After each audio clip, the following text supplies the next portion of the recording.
अस्सलाम वालेकुम नाज़रीन, दरिया न्यूज़ के प्रोग्राम अवामी आवाज़ में मां आवां जो मेज़बान जावेद खोसो। नाज़रीन, जीअं त अॼु खां 20 ॾींहं अॻु में हिकु नौजवान खे सोनवारडी थाणे जे हद मां पुलिस जगह खंबे गुम करे छॾियो हो, मौजली जखराणी खे, जेको ॻोठु अब्दुल्ला जखराणी जो रहवासी आहे। उन्हनि जे एहतजाज जे बावजूदि जेको आहे अॼु 20 ॾींहं गुज़रण जे बावजूदि उनखे बाज़ियाब न करायो वियो आहे। SHO जेको आहे सोनवारडी अहमद नवाज़ जखराणी, उहो उन्हनि खां मुतालबो करे थो त पंहिंजी ज़मीन जेका आहे बासर खे लिखी ॾियो। ऐं अॼु जेको आहे त ॿीहर उन्हनि जो जेको आहे हिकिड़ो ॿियो नौजवान जेको आहे उहो बि पुलिस खां खंबे गुम करे छॾियो आहे, जंहिंजो नालो सिंघव अली आहे। अॼु असीं मौजूदु आहियूं ॻोठु अब्दुल्ला जखराणी में। हितां जेको आहे ॻोठु जो चङो मुड़ुसु आहे, उन्हनि सां ॻाल्हि ॿोल कयूं था त उन्हनि जो छा मुतालबो आहे। 20 ॾींहं अॻु जनल आहे, उन खां बाद में सिंघव अली पुटु सखान, मौजली पुटु नूरहान पुलिस लाक करे झले कोड़ा महिरबानी करे इन्हनि खे आज़ादु कंदा। पुलिस असांखे तंग मां तंग करे थो, वधीक रात जमाल बाला ऑफिसर। ठीकु आहे साईं। 22 ॾींहं अॻु में मुंहिंजो सौटरा मौजली मलेरा पुल में वियो हो। इम्तियाज़ PC हिन खे पकिड़े अहमद नवाज़ SH खे ॾेई छॾियो हो।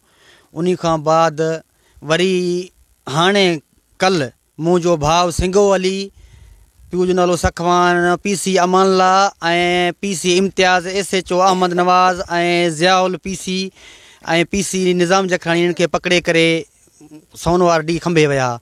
असांखे पुलिस जो साईं एतिरो ख़ौफ़ आहे, असां घर खां बि ॿाहिरि नथा निकिरूं। मलीरे पुल ते वञूं था त पुलिस बीठो आहे, ऐं रखण बंगले वञूं था त पुलिस, कश्मीर में वञूं था त पुलिस, हर जॻह तव्हांजो कढा ना असांजे मथां FR न ॻाल्हि न पंध। जेका असांजा ॿिनि कूड़ धूड़ जा FR पिरावट हुया, उन में असां आज़ादु थी करे हाणे आज़ादु वारा ज़िंदगी गुज़ारे अचूं। असां पाण ज़मीनदार आहियूं, असांखे पुलिस छितो कयो आहे साईं। अहमद नवाज़ SHO असांजे पाण कॉल करे ॿुधाइनि था की बाबा न, जेतिरो ताईं तव्हां असांखे इहो ज़मीन लिखी न ॾींदव तव्हांखे न छॾंदासीं। असांखे अपील आहे SSP कश्मीर अमदर शेख, DIG सिंध, असांखे साईं इंसाफ़ करणु वञनि। इम्तियाज़ गिरफ़्तार करे SHO अहमद नवाज़ जखराणी खे मलीरे पुल खां गिरफ़्तार करे SHO जे हवाले कयईं।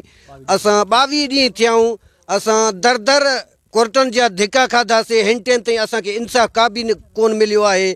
सिंघव अली जखराणी खे कल्ह 1:56 ते गिरफ़्तार कयईं मलीरे पुल में। साॻी PC अमानला जखराणी, PC इम्तियाज़, PC ज़ियाउद्दीन, PC निज़ाम जखराणी SHO जे गाॾी में विझी उनखे खणी खंबे विया आहिनि।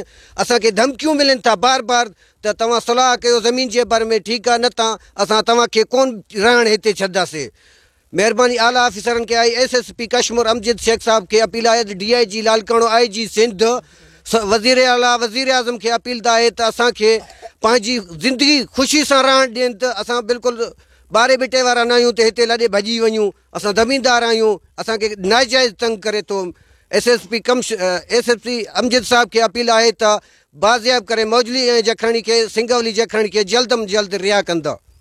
नाज़रीन, मां ॻोठणनि जूं ॻाल्हियूं ॿुधियूं। इन्हनि जो चवणु आहे त 20 ॾींहं अॻु इन्हनि जो नौजवान मौजली जखराणी खे सोनवारडी पुलिस जेको आहे खंबे गुम करे छॾियो आहे, जंहिंजो हिन वक़्तु ताईं को बि ॾस पतो न मिली सघियो आहे। ऐं उनखां अलावा हिननि जो ॿियो नौजवान जेको आहे सिंघव जखराणी खे बि जेको आहे त SHO जेको आहे सोनवारडी उन खंबे गुम करे छॾियो आहे। पुलिस हिननि खे, हिननि जो चवणु आहे त पुलिस हिननि जो जीअण जंजाल करे छॾियो आहे। हे घरनि खां ॿाहिरि निकिरी नथा सघनि, ॿाहिरि निकिरनि था हिननि खे पुलिस जेको आहे नाजाइज़ तंग करे थी। ऐं हिननि जो जेको आहे त पुलिस हिननि खे तंग करे थी पई हिकिड़े वॾेरे जे विंगार ते, त जीअं पंहिंजी ज़मीन जेका आहे उहा लिखी ॾियनि, ऐं जेका आहे त ॿी सूरत में हिननि खे जेको कूड़नि केसनि में फासाइनि ऐं हिन माण्हू खंबे गुम करण जी जेका धमकी ॾिनी वञे थी। हिननि IG Sindh, DIG Larkana, RPO Sukkur ऐं SSP कश्मीर खां मुतालबो कयो आहे त हिननि जे गुम थियल नौजवाननि खे बाज़ियाब कयो वञे ऐं जेके आहे त हिननि खे तहफ़ुज़ फराहम कयो वञे, ऐं पुलिस जेका आहे त जेका नाक़िस कारकर्दगी आहे उनजो नोटिस वठी मुलविस अमलदारनि ख़िलाफ़ कार्रवाई कई वञे। नाज़रीन, ॿीहर वरी कंहिं ॿिए प्रोग्राम सां अवां सां मुलाक़ात थींदी। ॾींदा इजाज़त, अल्लाह वाही।